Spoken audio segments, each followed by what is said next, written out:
One of the things I think a lot of people need to understand is we aren't a museum piece. The Inupiaq people are a living people and a living culture. Even though we're in northern Alaska, which covers this vast area from Nome all the way over the Canadian border, is that there's this extreme value of interconnectedness and interdependence. It's a hunting society, a gathering society from thousands of years. This is what creates our culture. That special relationship between humans and the natural world and the animals, and that it teaches you how to have a society that doesn't do too much harm to the world. Love and respect for nature, for one another, for our elders. Very, very fundamental value, key to life. Our values are something that bind us all. The importance of sharing with one another, the importance of spirituality, and the connection to the land, our traditions, how we hunt, sharing of stories and songs and dances. I'm Inupiaq. I'm from the Arctic Ocean. I am Inupiaq. It's very important to me. It's who I am as a person. And we're very proud of who we are, and we want to continue that.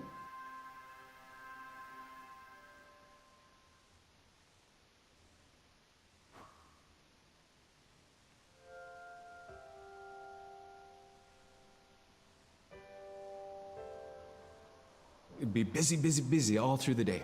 You get up and you just go right to work, you know, right to work. There was always something to do. There was never any idle time. The only idle time we had was after we eat and before we go to bed. One of the older people would be relaxing, laying down there and saying, you know, it'd be really nice to hear a story. And then just organically, someone would just start telling the story. Storytelling for the Inupiaq people is very important because it not only created that sense of community, but is a way to pass on wisdom to the next generation. It was like TV, you know? It was just like, it was as good as anything, any movie you've ever seen.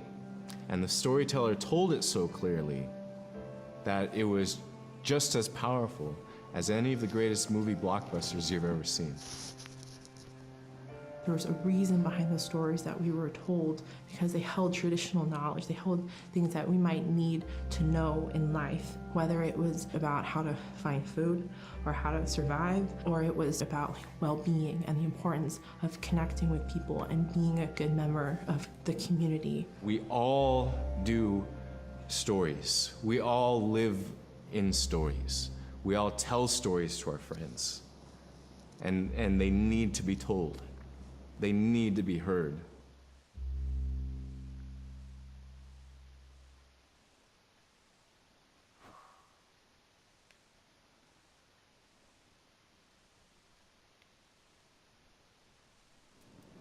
Unipkaaq te aksiikpen. Taalaanirakan nasuk unipkaaq tuaq qaawiuraqama. Niveaqsiaqarualuguuq iñuuniaqaniqsuq angayuqaagamani. Sumiteemma. Niveaqsiaqarualuq anguniallatuneqsaq. Aasiisuraqallavluni supayaanik.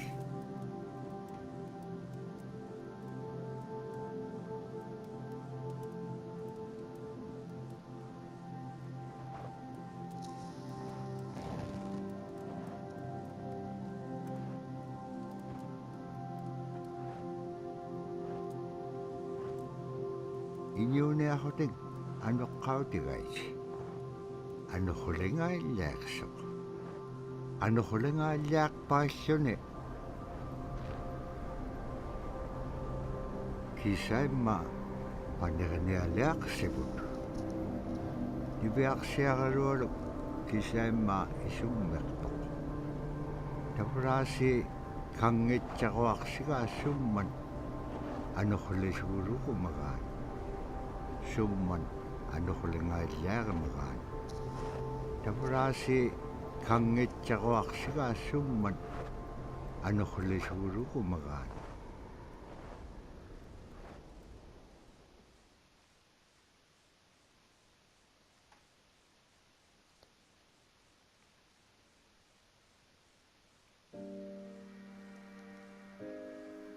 So scrimshaw is this really beautiful method of art that's done either on baleen or ivory, and traditionally it was used to tell stories. Each etching is telling a story of some event. Caribou hunting was taking place. This is what was going on. War began around this time, and so it sort of gives you a timeline of history through etching. An elder or the person who carved it would literally be able to read the scrimshaw story. They're like reading a book, in a way. A lot of the storytelling traditions would be things that after the storytelling was done, we'd just rely on the next person telling it. And so scrimshaw is a very important way for Alaskan Native people to record their history.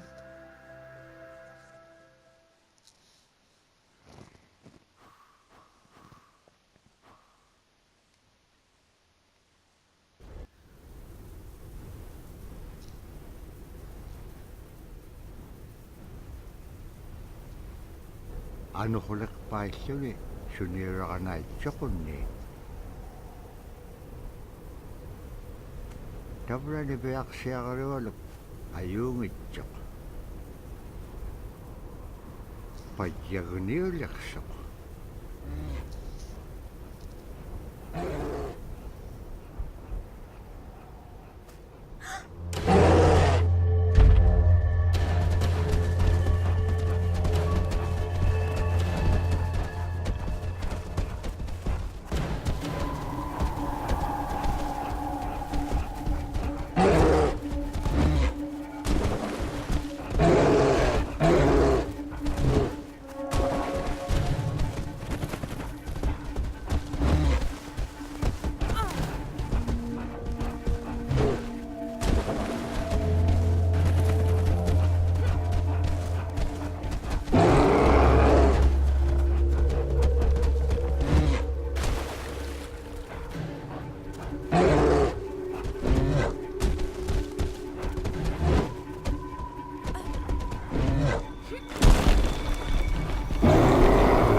Toqutaawayaqtoq kisimriumi.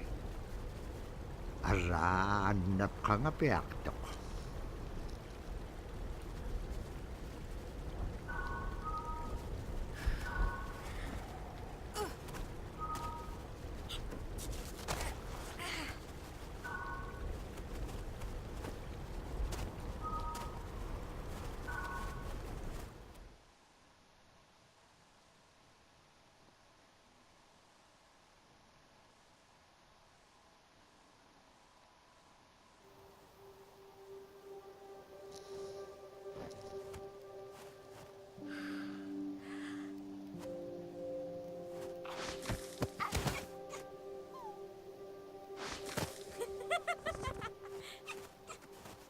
Qulirringaitsoq iñugunun teriganniaqaqanivlugu. Teriganniaqtaamna allatun ingitsoq.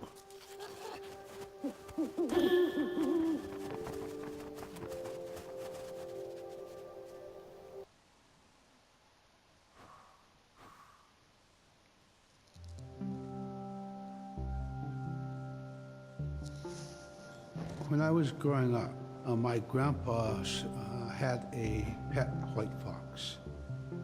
If you're a good friend with a fox, when there's danger abound, they try to keep you from getting into trouble.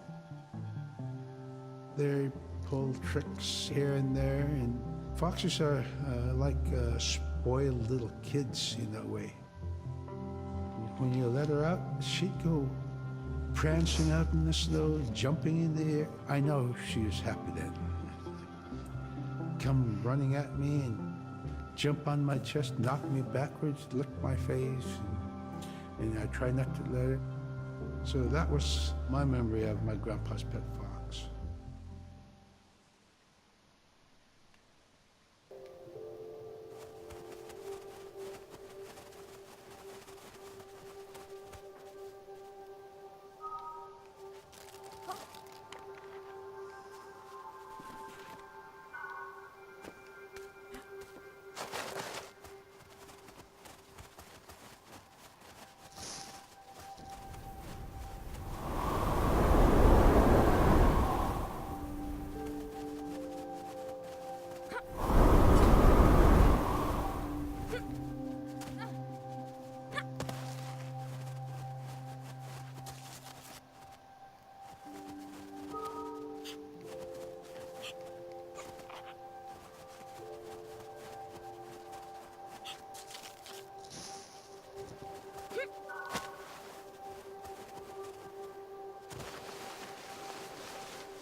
Caribou was, it provided for us in many ways. Our clothing in those days was made of all caribou skin. I grew up wearing caribou bands, mittens, caribou skin mattress, blankets. Some people had boots that were made with wolf leggings, sealskin sole bottoms.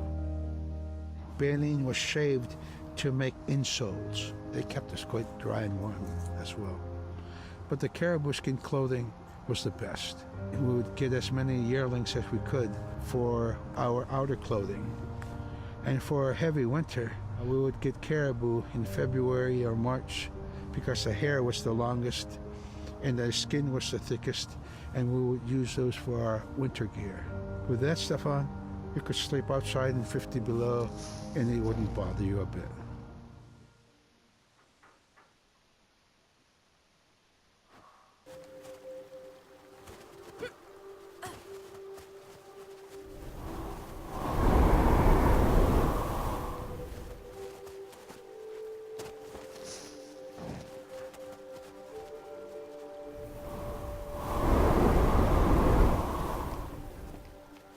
Niveaksiagaroluk kangersingarok supayat ikayok takakanib luwich.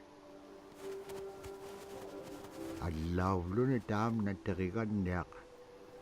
Siwoniksip kangaga niveaksiagaroluk kanutun pekpaganak tilangit kamat ko ikayok tauruat.